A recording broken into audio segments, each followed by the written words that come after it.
base, para luego ya ingresar un poco más de artefactos, botonería, seteo del equipo y obviamente usar el equipo, ¿sí?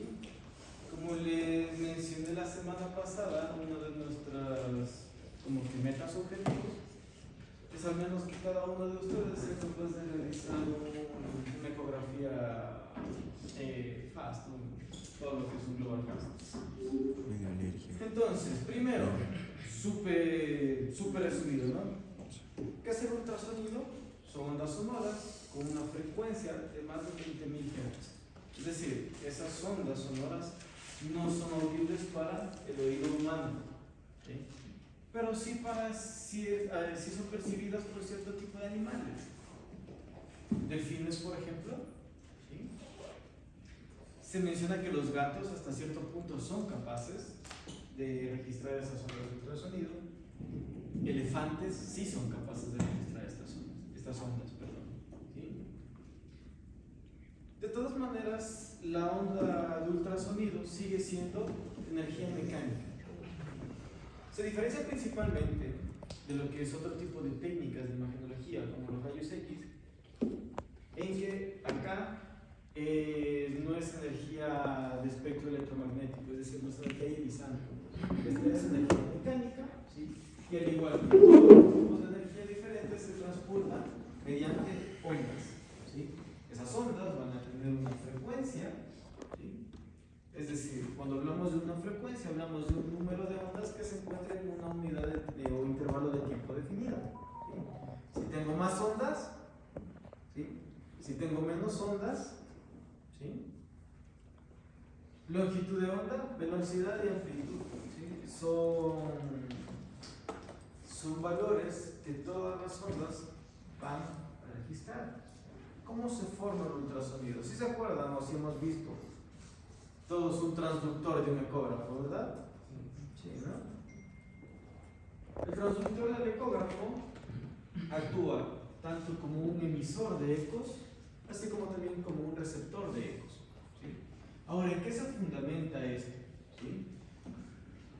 En la zona, aquí, bueno, esto es una zona convexa.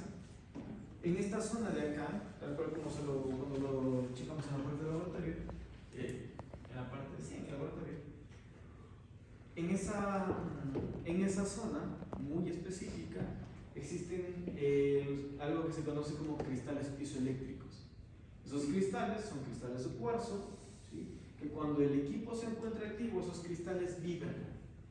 Esa vibración genera ondas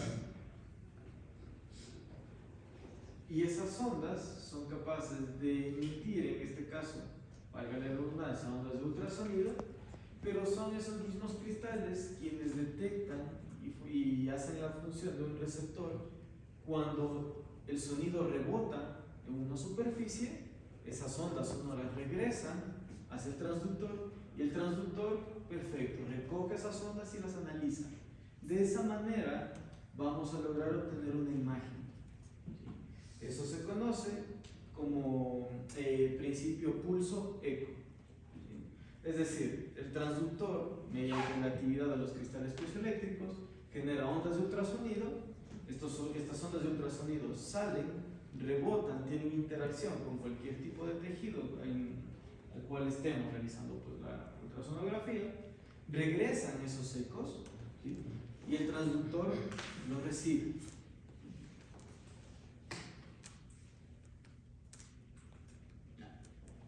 Básicamente eso es lo que pasa. El transductor del ecógrafo funciona como un emisor. Estas ondas de ultrasonido se dispersan, se disipan, tienen interacción con lo que estemos ecografiando, ¿sí? Esas ondas de rebote regresan hacia el transductor y se genera la imagen. Es por eso que las ondas son las más costosas del equipo, ¿sí? Cada sonda aproximadamente $3,000. Así que no se les tiene que caer una sonda de repente, ¿no? Se van a enredar. Y vamos a empezar ya a ir conociendo ciertos términos, o recordándolos, porque esto ya recibimos. Impedancia acústica, ¿sí? Cuando hablamos de impedancia acústica, es la resistencia que un medio, que un objeto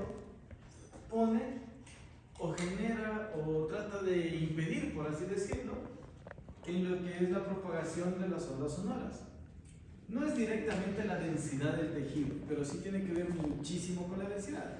Si el tejido es mucho más denso, va a limitar mucho más la propagación de las ondas sonoras, ¿sí? Entonces, si bien no es lo mismo, pero sí es directamente proporcional. Si tengo un tejido mucho más denso, obviamente es más impedante, ¿sí? Si un tejido es mucho menos denso, permite la disipación de estos ecos sonoros justamente, va a ser menos impedante. Y analicemos, ¿sí? Cada tipo diferente de tejido, por decirlo de alguna manera, o de situación, tiene una densidad muy diferente, por ejemplo, y una impedancia, perdón. Por ejemplo, la impedancia del hueso es de 6.12, mientras que la impedancia del agua es de 1.49. Entonces, vamos, es un montón la diferencia, ¿sí? Entre un tejido es más denso, es más impedante. ¿Por qué es súper importante esto? Porque si ese material no permite que pasen los haces de ultrasonido, vamos a tener ya diferentes tipos de artefactos ecográficos que nos van a permitir poder llegar a un diagnóstico. Si algo es muy denso, vamos a tener algo que se conoce como sombra acústica. Y en muchas ocasiones, sobre todo si hablamos de gastroenterología, las sombras acústicas se las atribuye en su gran manera a cuerpos extraños.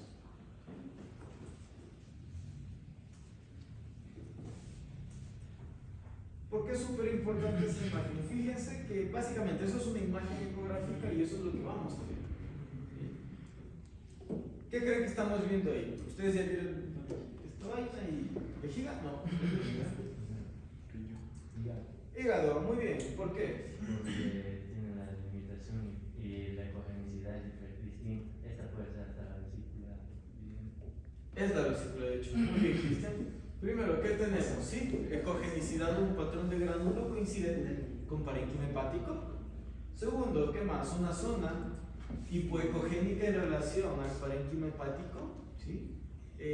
Debería ser anecogénica, pero bueno, estamos hipoecogénico en este caso, ¿sí? Coincidente con la vesícula biliar. Y en la parte de abajo, ¿qué creen que tenemos? El límite inferior. ¿Qué será esta zona de acá? Diafragma, muy bien, ¿sí? Esa es la interfaz hepatodiafragmática, ¿sí? Perfecto. Fíjense cómo incluso dentro de un mismo órgano parenquimatoso como el hígado, vamos a tener un diferente tipo de patrón de gránulo, o mejor dicho, vamos a tener una diferente ecogenicidad. Normalmente debería ser una ecogenicidad homogénea. En este caso, homogéneo no está, ¿verdad? Hay zonas mucho más hiperecoicas. Por cierto, puede ser hiperecoico o hiperecogénico. Eso ya queda a como a ustedes les guste más decirlo. Hiperecoico es lo mismo que hiperecogénico, ¿sí? Así como anecogénico es lo mismo que anecoico, ¿sí? Sí, van con el hilo, ¿verdad? Sí, sí. Ventajas y desventajas, ¿sí? No todo es ventajas en ecografía. Primero, ventajas. Método no invasivo. Claro que sí. Dice generalmente. ¿Por qué? Denme ejemplos de cuándo se vuelve invasiva la ecografía.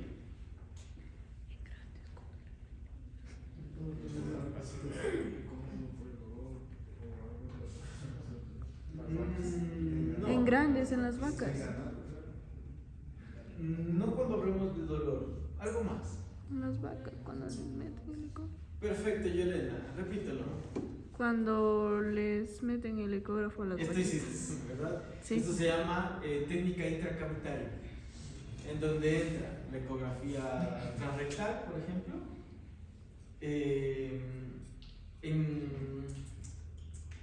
En cardiología se utiliza muchísimo también la ecografía transesofágica, ¿sí? Es una super opción. En medicina humana actualmente se hace ecografía transvascular, ¿sí? ¿Qué más? Ustedes, las damas, en algún momento les van a hacer una ecografía, ¿sí? Transvaginal, ¿sí? Entonces, generalmente es un método no invasivo, ¿sí? Depende de ciertas técnicas, ¿sí? Pero generalmente no es invasivo. generalmente no duele, ¿sí? Seguramente en las vacas genera molestia, ¿sí? Pero va. Ideal para seguimiento y control quirúrgico, sí. ¿Qué tal que tenemos un paciente, por ejemplo, qué sé yo, si hubo peritonitis, ¿sí? Entonces queremos ir viendo cómo va nuestro paciente, qué tendríamos que ir a buscar, ¿sí? Si tenemos derrame de líquido inflamatorio, ver cómo está la reacción peritoneal, ¿sí? Si mejora, si no va mejorando, ¿sí? Una ventaja muy grande es que es portátil. Es decir, y ahora son más pequeños, antes eran mucho más grandes. Es como una laptop. Cerramos y lo andamos llevando a todo lado. ¿Sí? Es una ventaja enorme. Rápido de realizar. Sí, en la gran mayoría de casos es algo muy rápido de realizar. Sobre todo cuando hablamos en ecografía de emergencias. ¿Sí? Una FAST tiene que estar completo en 30 segundos. El AFAST. El TFAST nos demoramos un poquito más porque aumentan el número de ventanas ecográficas. BedBlue aumentan más todavía. ¿Sí? Entonces nos demoramos un poquito más. ¿Sí? Ahora, una cosa es hacer ecografía rápida y otra cosa es hacer ecografía diagnóstica como tal. En una ecocardiografía obviamente nos vamos a demorar más. ¿Sí? Pero sigue siendo algo bastante rápido si lo comparamos con una resonancia magnética. Súper importante. El paciente casi no necesita preparación. ¿En qué sentido? ¿Sí? Como mucho, depilado, gel y listo. Va. En una resonancia, por ejemplo, nuestro paciente tiene que estar anestesiado. En una tomografía, sedación profunda, una sedación de grado 4, o misma historia, anestesiado. Muy importante, no usa ni produce radiación ionizante. Súper importante. ¿Esto por qué es muy importante? Cuando tenemos equipos de rayos X, ¿sí? Primero tenemos que sacar el permiso para lo que hace. Es un permiso para que nos acredita en el, que somos aptos para manejar equipos de radiación. ¿Sí? Segundo, no necesitamos un puerto especial. ¿Sí? Cuando tenemos rayos X, ¿qué nos piden? Paredes plomadas, puertas plomadas, de un grosor específico y demás. Acá, no, ¿verdad? Súper importante, que nos permite obtener visión en tiempo real de lo que estamos viendo. ¿Sí? Si el paciente ventila y estoy haciendo una ecografía pulmonar, un BedBlue, por ejemplo, voy a ver el movimiento, voy a ver ese desplazamiento parénquima pulmonar, voy a ver el desplazamiento de la interfase pleuropulmonar. ¿Sí? Entonces lo voy a ver. Muy importante, ¿para qué? Biopsias. ¿Sí? Si mi paciente está ventilando y quiero hacer una biopsia hepática, por ejemplo, súper chévere. Si voy a hacer una aspiración de contenido de la vesícula biliar, claro que necesito que sea una prueba que me permita ver movimiento en tiempo real. ¿Sí? Porque si no, fácil, me voy llevando algo. Muy importante también, bajo costo en relación a otros equipos de imágenes, claro que sí. La ecografía sigue siendo uno de los equipos más asequibles en relación a otros. Si los comparamos con equipos de rayos X, claro que es más barato. Si lo comparamos con un tomógrafo, de ley es más barato. Si lo comparamos con un resonador, no se diga. ¿Sí? Si lo comparamos con un endoscopio, ¿sí? Ahí sí como que depende. Porque hay ecógrafos de 60,000, de 70,000 dólares. Pero al menos la línea base sigue siendo mucho más barato que un endoscopio. Un endoscopio base son unos 16,000 dólares, el más baratito, el chinito. Pero va, sigue siendo relativamente económico. Hoy en día hay equipos portátiles mal plan, es decir, no sé si se han metido en AliExpress, por ejemplo. ¿Sí? Hay equipos como el Betterfly que utilizan, que es básicamente un traductor que les envía la imagen en tiempo real al celular, $2,500. ¿Sí? Entonces son equipos bastante más económicos. ¿Sí? Pero no todo es lindo. ¿Sí? ¿Por qué? Algo que van a tener que ustedes en su mentecita y van a aprender, les guste o no, es que el equipo es operador dependiente. Pueden tener el eco más caro de la vida, ¿sí? Ya que se pueden estar manejando el ecógrafo de Cardiometric, ese creo que tiene un General Electric actualmente, de como $70,000, igual. ¿Lo pueden prender? Sí, claro que sí, pero si no pueden setear ese equipo, no sirve de nada, ¿sí? Es 100% operador dependiente. ¿Por qué? ¿Sí? Primero, por la parte del seteo y demás. Segundo, un ecógrafo de nivel intermedio nos da una escala de grises de aproximadamente 400 tonos diferentes. El ojo humano promedio detecta 86 tonos de grises. Entonces, ¿a qué quiero llegar eso? ¿Sí? Que por ejemplo, quizá mi capacidad de percepción de tono de grises es diferente a la de Héctor, es diferente a la de Matías, es diferente a la de Jordi. Y aquí también tiene mucho que ver, yo qué sé. Cristian, ¿cuándo fue la última vez que te actualizaste en el tema de la graduación de los lentes? Ya 2 años. Jordi, ¿tú utilizas lentes normalmente o no? Sí. ¿Quién no utiliza lentes aparte de mí? Ya. Marcos, ¿tú no utilizas lentes? ¿Pero qué tal es tu visión? ¿Bien? Sí, es bueno. O sea, yo me operé Ya. la vista y sí siento que Eso bajó, está. pero es bueno. Pero sí está bien. Entonces, bien, por ejemplo, entonces, si hablamos de una misma escala de grises, ¿quién cree que va a haber más detalles chiquitos? ¿Marcos o Cristian? Marcos, ¿verdad? Es obvio. ¿Sí? Y menos si no se actualizaba, pues hace 2 años han medido este joven. Entonces, fíjense, podemos tener la misma imagen, ¿sí? Que quizá una persona, y obviamente esto también depende mucho de la curva de entrenamiento, de aprendizaje y demás, ¿sí? Puede ver detalles mucho más chiquitos que otra persona no, ¿sí? En esa jirafa aproximadamente están los 86 tonos de grises que vamos a ver, ¿sí? Quizá unos puedan ver más detalles, otros quizá menos. Pero el ecógrafo como tal nos da como base al menos 400 tonos de grises. Y cada uno de esos diferentes tonos de grises representa algún grado de variabilidad de la impedancia de la estructura que estamos revisando.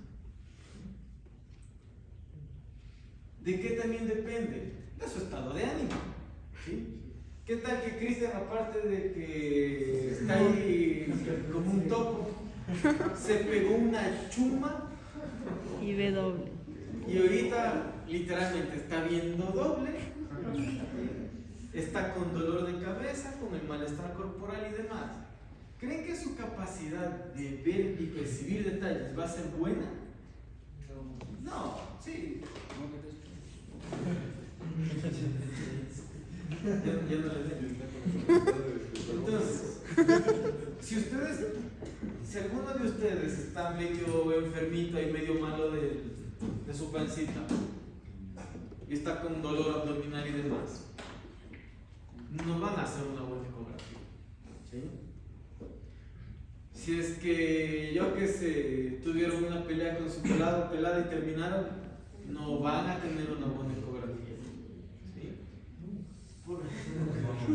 Entonces, es muy dependiente de su estado de ánimo, de su estado de salud, ¿sí? Incluso de su estado físico, hablando pues por el tema de lentes y demás. Es tan dependiente de la técnica que por eso se la realiza en un cuarto con algo de privación de luz. ¿Por qué? Porque si tienen luz que se esté contraponiendo, su percepción de la escala de grises es menor, se vuelve más pobre. ¿Sí? Depende de su percepción visual, del grado de atención y percepción visual. Todos tenemos una diferente percepción visual y allí está esa imagen. Unos quizá vean una copa o un candelabro o lo que sea, y otras personas van a ver la silueta de 2 personas que se van a dar un pico. ¿Sí? Entonces, sí, en realidad se ven los dos, pero eso es percepción visual. Quizá, yo que sé, Jordi vea una cosa, Yolena perciba otra cosa, y los dos tienen razón, Por eso sigue siendo operador dependiente. Usos, diagnóstico. A ver, ejemplos. ¿Cómo utilizaríamos para un diagnóstico de ecografía? Preñez. Líquido libre, ¿qué más?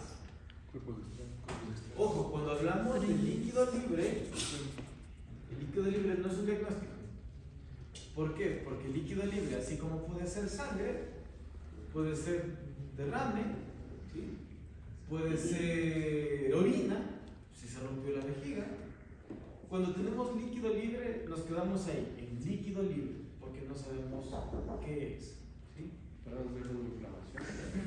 Puede ser líquido inflamatorio, es decir, puede ser exudado, transudado, sangre, puede ser un montón de cosas. ¿Sí? Si hablamos de diagnóstico, entonces, ¿cuál sería? Preñez. Buenas tardes, buenas noches. Sí, no te preocupes. Una piometra, por ejemplo. ¿Sí? ¿Qué más dijeron? Un cuerpo extraño. ¿Sí? Muy bien. ¿Qué más? Gestación, sí. Gestación la dejamos para el tema de reproducción, pero sí, está bien, está muy bien. La gestación puede ser detectada a partir desde el día 21. ¿Sí? Ya podemos hacer ecografía, ya podemos ver vesículas embrionarias. Antes, si es un muy tiempo y tienen un ojo muy entrenado, sí, a partir del día 16 se dice. ¿Sí? Pero pueden cometer algún error, algún sesgo, entonces, más seguro, día 21 para arriba. ¿Sí? Emergencias, y aquí sí entran todo lo que son los protocolos FAST. AFAST, TIFAST, TELDU, FAST, POCUS, todo eso. Los trombos. Los trombos, ¿verdad? Los trombos. Sí. Vale, lo de trombos lo podemos dejar para la parte diagnóstica. Sí, está súper bien. Guía de procedimientos, por ejemplo. Sí, las cistocentesis, ¿qué más? Bloqueos. Bloqueos, perfecto. ¿Qué más?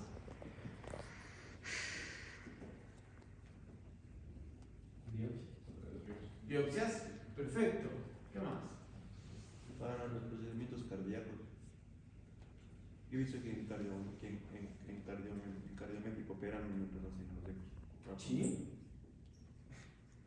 Se evalúa sobre todo el tema de los cambios hemodinámicos y pues si es que ya llegó o no llegó la sonda, los stents o lo que tengan que poner. Muy bien. ¿Qué más?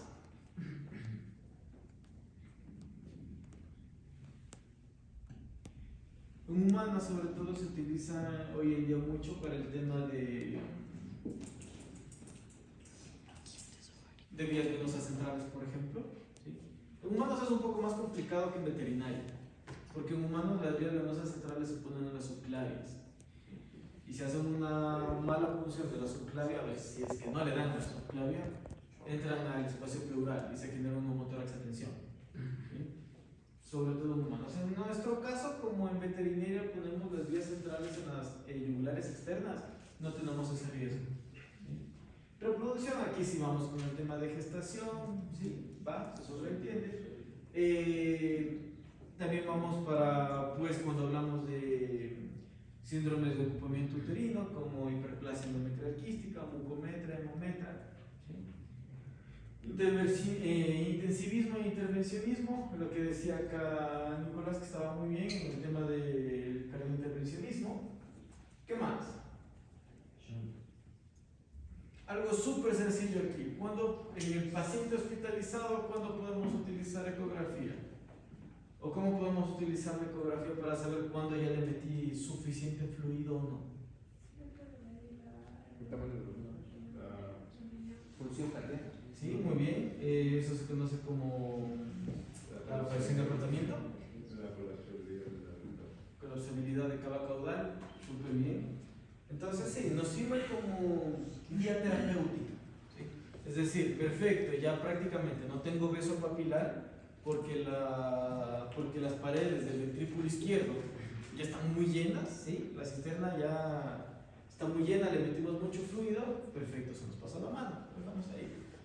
Pero si los músculos papilares se están tocando, eso se conoce como beso papilar. ¿Qué quiere decir? Que me falta volumen.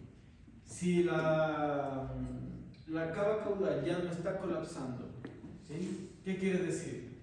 Que se me pasó quizá ya la mano con el fluido, ¿verdad? Si colapsa demasiado, en cambio, ¿qué quiere decir? Que me falta todavía, ¿sí? Muy bien. Entonces, dense cuenta cómo un eco de a poquito se convierte en una herramienta para irnos ayudando en cuestiones muy cotidianas. Antes, ¿cómo hacíamos fluidoterapia? ¿Sí? Hace mucho tiempo atrás decía, métele 60 mililitros por kilogramo de peso en unas 3 horas y ya, veamos cómo va. Hoy no, ¿sí? Hoy, ¿qué se hace? Se utilizan guías terapéuticas y la ecografía es una muy buena opción. La hipovolemia. De hecho, sí, cuando vemos lo que es la fracción de acortamiento del ventrículo, se mide también fracción de eyección, entonces vamos súper bien.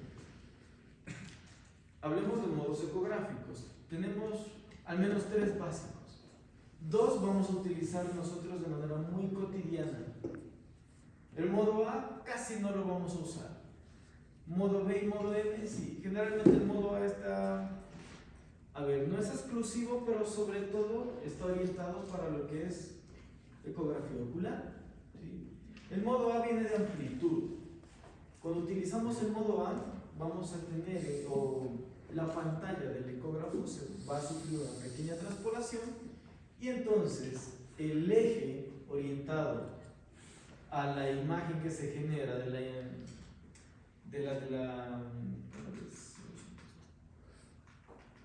la interacción del transductor con el tejido toma la parte lateral izquierda de la pantalla. La profundidad, ¿sí? Es decir, el número de centímetros por el cual va viajando las ondas de ultrasonido, toma el eje horizontal. ¿Sí? ¿Para qué nos sirve esto? ¿Sí? Este eje horizontal va a representar tiempo, ¿sí? Y nos va a permitir, yo que sé, evaluar diferentes tipos de situaciones, como el tapetum, como la córnea, como la retina, ¿sí? Esto sobre todo lo vamos a utilizar en ecografía ocular, ¿sí? Y sobre todo esto es muy de medicina humana. Nosotros sobre todo vamos a utilizar el modo B y el modo M. Entonces, modo A viene simplemente de amplitud, el modo B viene de brillo y modo M obviamente viene de movimiento, ¿sí? Cuando hablamos de brillo, hablamos simplemente de las diferentes escalas de grises. Si un tejido es mucho más impedante, mucho más denso, su escala de gris es mayor, ¿sí? Si un tejido es mucho menos impedante, como líquido, fluido, orina y demás, su escala de grises es menor, se vuelve más oscuro, ¿sí? Y es por eso que sea sangre, sea orina o trasudado simple, por ejemplo, lo vamos a observar de la misma manera, anecogénico, ¿sí? O anecoico, como ustedes quieran llamarlo. Entonces, fíjense acá. En esta imagen tenemos un montón de ecogenicidades diferentes.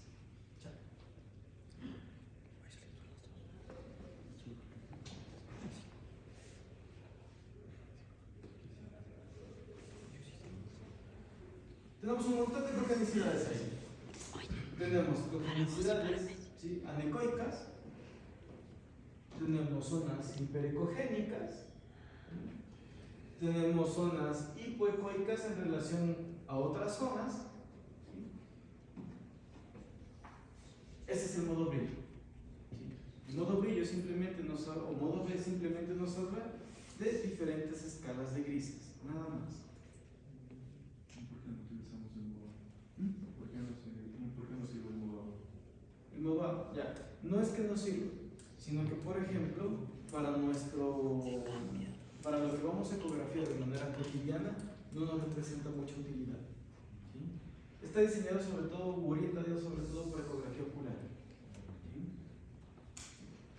El modo M, ¿sí? El modo M viene de movimiento. Ahora, si nos fijamos en la pantalla, básicamente tenemos una pantalla dividida en dos, ¿sí? La primera pantalla, la pantalla hacia arriba, ¿sí? Es el modo B, si se dan cuenta, ¿verdad?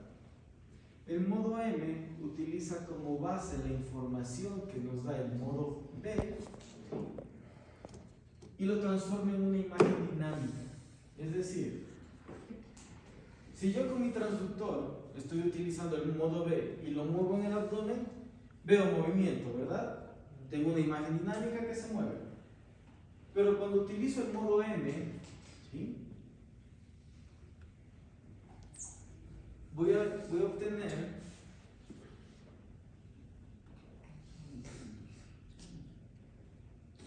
algo que no les dije. El modo B me da una imagen en dos dimensiones, ¿no? Cuando utilizo el modo M, la información del modo B pasa a ser una imagen unidimensional. Es decir,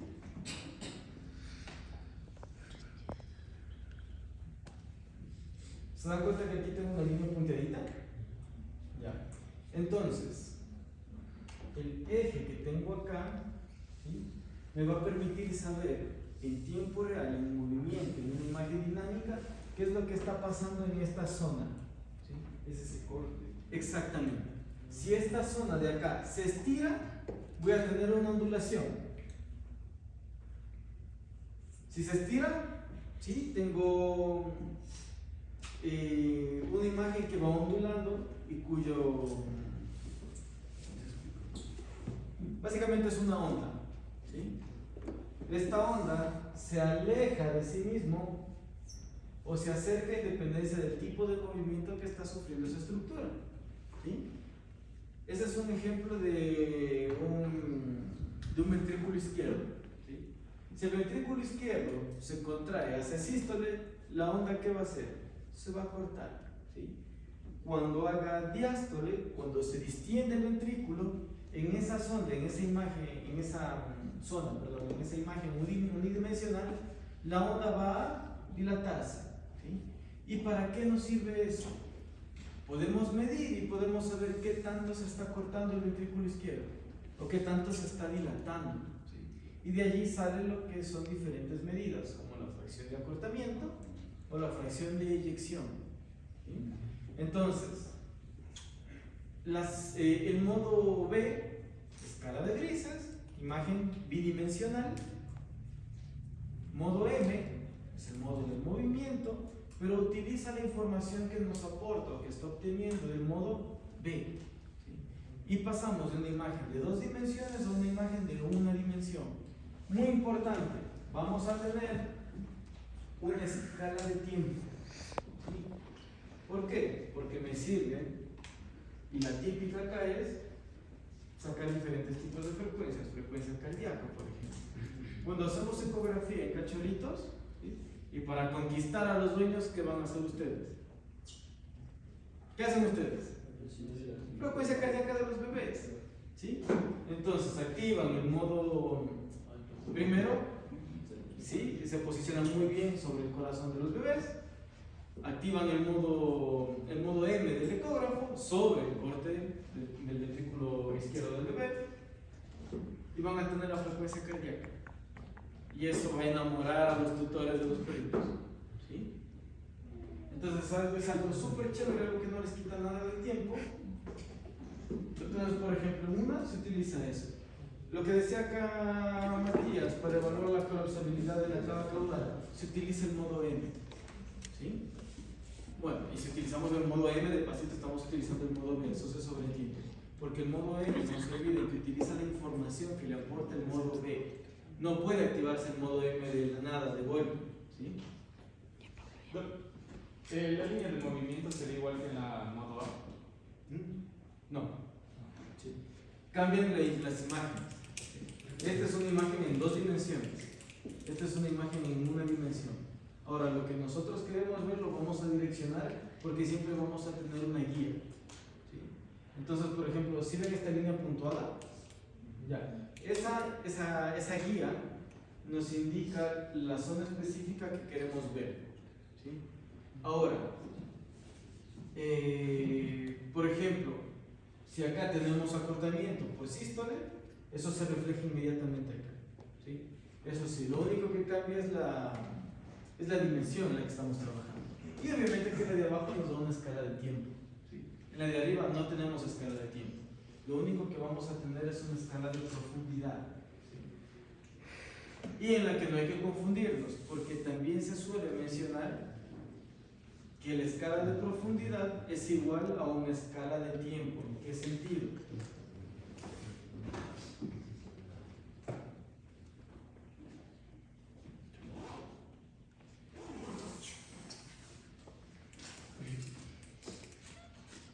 Si nos ubicamos en esta imagen, esto vendría a representar la profundidad. Si se dan cuenta, ¿sí? Tenemos diferentes marcadores, ¿verdad? ¿Sí? Eso se puede llamar también como tiempo o profundidad. Tiene escala de independencia de cómo haya sentido el equipo, de entre medio centímetro a 1 centímetro. ¿Sí?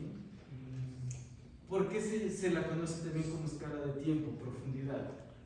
Una, si hablamos de profundidad, obviamente estamos sobreentendiendo que si una estructura se marca 5 centímetros, está a 5 centímetros de profundidad, ¿verdad? Si hablamos de la escala de tiempo, ¿qué quiere decir? Que ese tiempo es el aproximado que le tomó a la onda de ultrasonido ingresar, atravesar ese número de órganos o de tejido que tuvo que atravesar y regresar, ¿sí? Entonces va a tener una escala tanto en centímetros como en milisegundos. Pero para no complicarnos la vida, nos podemos manejar directamente en centímetros y quedarnos con profundidad directa. ¿Por qué? Porque esa escala de tiempo va a variar incluso de los transductores que estén utilizando y de cada uno de esos transductores en cuántos megahercios estén trabajando. Cada sonda va a trabajar con un número distinto de megahercios.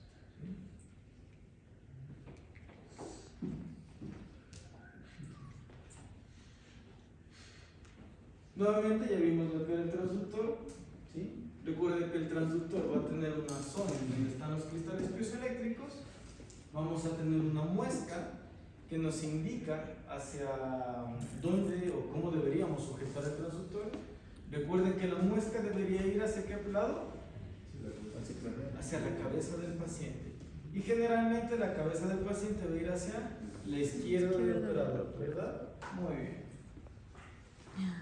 Tenemos diferentes tipos de transductores, claro que sí. Cada uno, estos son los tres más comunes, ¿sí? Los que vamos a utilizar todos los días. Pero literalmente existen los intracavitarios que siguen siendo sondas lineales. Tenemos sonda lineal, bueno, en este caso es una convexa. Nosotros utilizamos una microconvexa por el tamaño de nuestros pacientes. Y una sonda sectorial que también se conoce como phase array. ¿Sí? Cuando se hace ecografía intracavitaria, como por ejemplo para diagnóstico de gestación o reproducción en grandes, la sonda cambia. ¿Sí? ¿Tienen una regla para eso?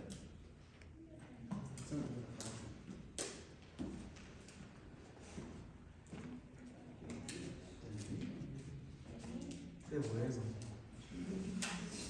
Muy bien. Todos ustedes ya han hecho prácticas de reproducción en bovinos, ¿verdad? ¿Qué es más fácil? Ingresar algo así en el recto de una pobre vaca, abrazándolo de esta manera, o intentar meter un transductor más grande que esto con todo el cable y que tenga que entrar así en ese pobre recto. Esto es más fácil, ¿verdad? Porque esto lo cubren incluso con su propia manita. Las sondas de exploración y de reproducción siguen siendo sondas o transductores lineales. La disposición sigue siendo lineal, lo único que cambia es el formato de la sonda, la forma de la sonda, nada más. ¿Sí? Si se han fijado, bueno, las mujeres que han tenido la necesidad de hacerlo, ¿cómo son los transductores transvaginales? son sondas lineales también. Simplemente cambia la morfología de la sonda. ¿Para qué? Para evitar lesionar tejido. Pero sigue siendo un transductor lineal. El nombre de estos transductores viene dado directamente por la disposición de los cristales piezoeléctricos. Si están dispuestos de manera recta, pues es un transductor lineal. ¿Sí? Si están colocados de manera convexa o microconvexa, de allí viene el nombre, una zona convexa o microconvexa. Y si están situados en una zona muy específica, es un transductor sectorial y cada uno tiene sus diferentes tipos de funciones. ¿Sí?